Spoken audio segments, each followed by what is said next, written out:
तो हेलो दोस्तों, आज हम पढ़ने जा रहे हैं पॉइंट मास ऑब्जेक्ट के बारे में। An object can be considered as a point mass object.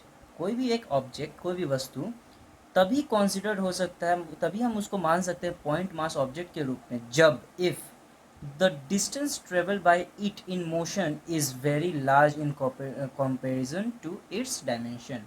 Means उसका जो मीटर या फिर वो किलोमीटर में जो भी डायमेंशन में हम लोग उसका बात करने वाले हैं, उसके लिए वो बहुत लार्ज होना चाहिए, कंपेरिजन में लार्ज होना चाहिए।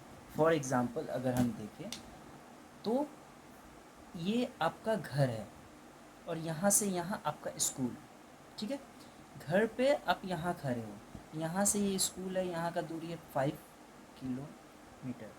अब आप एक बात बताओ, आप यहाँ से अगर यहाँ खड़े हो जाओ तो क्या ये डिस्टेंस बदल जाएगा? नहीं। क्यों? क्योंकि यहाँ से यहाँ अगर आप बदलोगे तो ज़्यादा से ज़्यादा कितना होगा? 10 मीटर्स, 20 मीटर्स, इतना का ही डिफरेंस आएगा।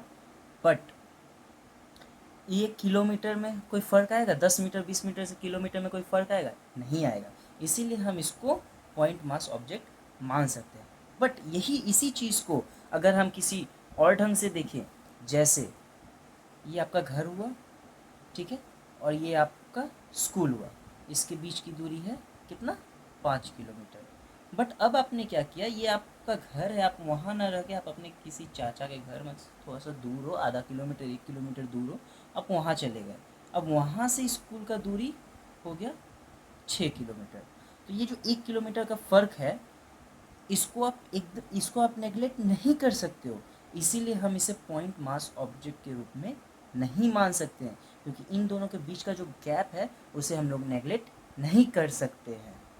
अब अगर हम इसे एक और नए मतलब उदाहरण से समझें तो आप समझ सकते हो, ये आपका एरिया है, जिस एरिया में आप रहते हो ये आपका एरिया है, कोई भी एरिया हो सकता है, ठीक है। यहाँ आप रहते हो और यहाँ से यहाँ आप जा रहे हो दिल्ली, जो कि दिल्ली यहाँ है, ठीक है।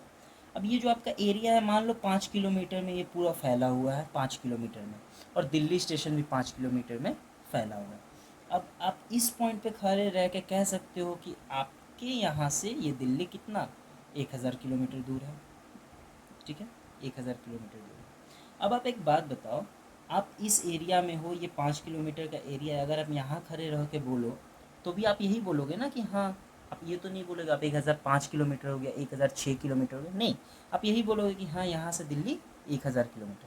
तो इस पूरे को हम लोग क्या मान रहे हैं? पॉइंट मास मान रहे हैं। मीन्स उसके इधर चले जाए या इधर चले जाए या इधर चले जाए या इधर चले जाए, थोड़ा सा इधर उधर करने से कोई भी फ़र्क नहीं होने वाला है। इसे ही इस पूरे सिस्टम को हम लोग पॉइंट मान लेते हैं, इस पूरे सिस्टम को हम लोग पॉइंट मान लेते हैं, और इन दोनों के कंपैरिजन में जो ये डिस्टेंस है इसी को हम लोग पॉइंट मास ऑब्जेक्ट के रूप में मान, ये पॉइंट मास ऑब्जेक्ट हुआ, और ये जो डिस्टेंस है इसे हम लोग पॉइंट मास डिस्टेंस कहते हैं।